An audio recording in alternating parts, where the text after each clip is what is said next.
On est ici au Lovitel, dans un endroit très particulier, puisque c'est la première réserve intégrale de France. Cette réserve intégrale a été créée en 1995. C'est un espace qui a été mis à disposition des scientifiques. Donc le but pour nous, c'est d'accueillir un maximum de spécialistes, de scientifiques, pour comprendre les processus qui se déroulent dans un endroit où il n'y a aucun impact humain direct. Donc le but, c'est d'aller chercher une biodiversité qu'on n'a pas l'habitude de voir. Dans ce programme-là, en fait, on essaye tout d'abord de faire l'inventaire et donc d'inviter des spécialistes de la biodiversité pour essayer déjà de faire un premier inventaire de cette réserve intégrale du Lovitel. Alors, il y a plein de choses là. Des punaises, des criquets. Donc voilà, on va collecter en fait éventuellement les espèces qui nous intéressent. Il y a de la vie dans la prairie.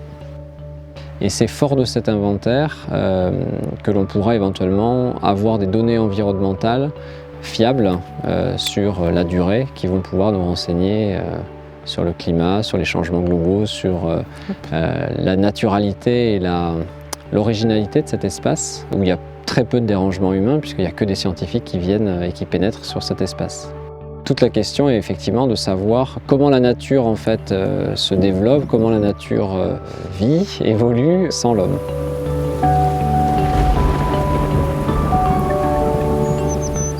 En fait, ici, on relève donc la pluviométrie en direct avec une transmission des données qu'on peut donc interroger à distance. On relève la hauteur de neige, on relève la vitesse du vent, on relève l'exposition du soleil, la luminosité chaque jour. Et on a également donc un appareil photo qui nous prend une photo toutes les heures de l'ensemble de la réserve intégrale qui permet de voir notamment l'enneigement, le déneigement, l'englacement, déglacement du lac. Ça permet d'avoir toutes les données de mesures physiques, donc eau, pluviométrie, vent, etc. Puisque tout ça, ça a de l'influence sur le développement ensuite de la végétation et de la faune.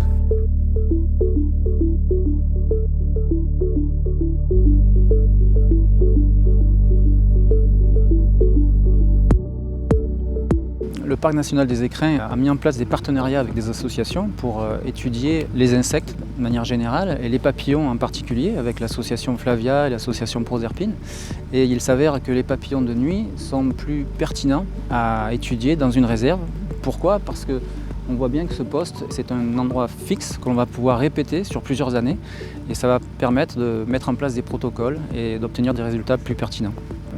Le parc souhaite aussi étudier ce qu'il appelle la biodiversité cachée, c'est-à-dire tout ce que l'on ne voit pas de manière évidente comme un oiseau ou un grand mammifère. Donc c'est aussi les champignons, les mousses, toute cette vie que nous n'avons pas l'habitude d'observer. Le système lumineux là, va permettre de capter l'attention des papillons, donc c'est une lumière ultraviolet. Les papillons vont passer dans le champ de cette lampe et vont être attirés par cette lumière et vont venir se poser sur le drap ou sur la moustiquaire. Et donc voilà, ça nous permet d'inventorier tous les individus et les papillons qui viennent. Les espèces qu'on peut observer ce soir sont surtout des géomètres. Donc c'est les fameux papillons qui ont les ailes en plan quand ils sont au repos. On a aussi quelques noctuels, quelques micros, des pyrales. Et puis si vous regardez, il y a beaucoup d'autres espèces qui sont aussi attirées par la lumière. Nous avons des opilions, nous avons des diptères, des mouches, des moustiques, qui sont aussi captés par les UV et donc qui viennent se poser sur la moustiquaire. L'objectif sur un ATBI, c'est de comparer dans le temps pour pouvoir voir cette évolution. On va faire plusieurs passages avec des cadences régulières. Et comme ça, au bout de 10 ans, en remettant le même planning, on pourra vraiment avoir des comparaisons identiques. Là, le fait qu'on a le piège lumineux, donc on attire les papillons, ça a un impact sur les chauves-souris ? Ah ouais, complètement. Complètement. Les captures de juillet l'an dernier, c'était blindé de papillons ici, ça crépitait de chauves-souris. Les chauves-souris, c'est toutes des insectivores. Et c'est des très bons indicateurs de la biodiversité en général. Une grande diversité de chauves-souris, en général, c'est révélateur d'une grande diversité d'insectes. Donc c'est très complémentaire avec les autres inventaires qu'on est en train de faire sur les papillons nocturnes, sur voilà, les différents insectes. Une chauve-souris, ça détecte un objet de la taille d'un cheveu. Donc nos filets, ils sont plus grands. Normalement, elles passent à côté, elles les évitent.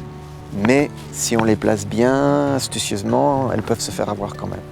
Et le fait de panacher de la capture avec toutes les nouvelles technologies qu'on a développées sur les chiroptères ces dernières années, c'est très complémentaire et ça nous donne vraiment une idée de la biodiversité dans sa globalité. Et c'est comme ça qu'on a découvert de nouvelles espèces.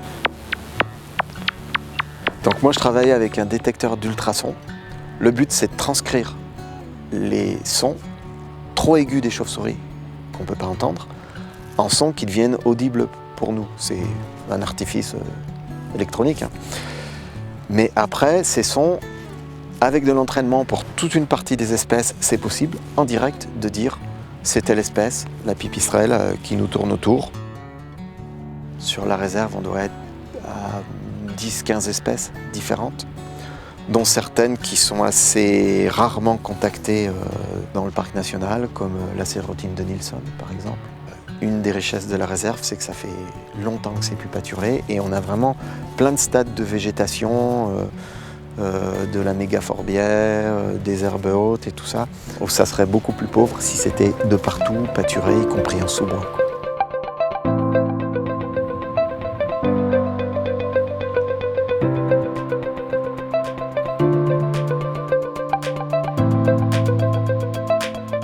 Nous faisons des captures de micro-mammifères, donc nous posons les pièges l'après-midi.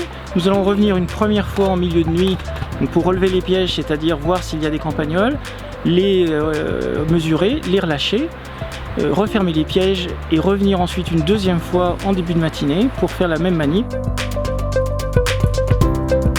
Ici, dans cette paissière, nous pouvons capturer 30 à 40 campagnols sur une superficie d'à peu près 1 hectare.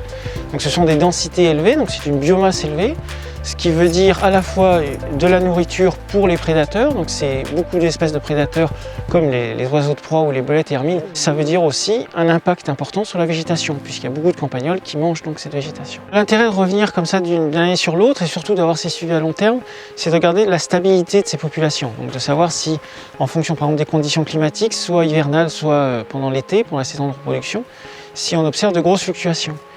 Ici au Lovitel, comme les populations sont stables, les populations de prédateurs vont pouvoir se reproduire tous les ans de façon prévisible. L'empreinte de l'homme sur la réserve maintenant est à peu près négligeable depuis une vingtaine d'années, donc depuis la création de la réserve. Les changements principaux qu'on voit, c'est surtout sur la forêt. Il n'y a plus de coupe dans la forêt, de plus en plus d'arbres morts, d'arbres qui tombent, un milieu qui devient relativement impénétrable par endroits, en tout cas pour nous, mais qui bien sûr est très favorable à tout ce qui est faune et flore. Le parc national assure donc le suivi sur plusieurs décennies et le fait que ces études sont coordonnées et bien intégrées sur le long terme. Quelque chose qui est absolument unique, je dirais en France et même dans d'autres pays. C'est un milieu en perpétuelle évolution et le cadre est absolument fantastique. Donc d'avoir cette chance de pouvoir venir ici tous les ans, j'espère pouvoir venir encore pendant au moins 20 ou 25 ans.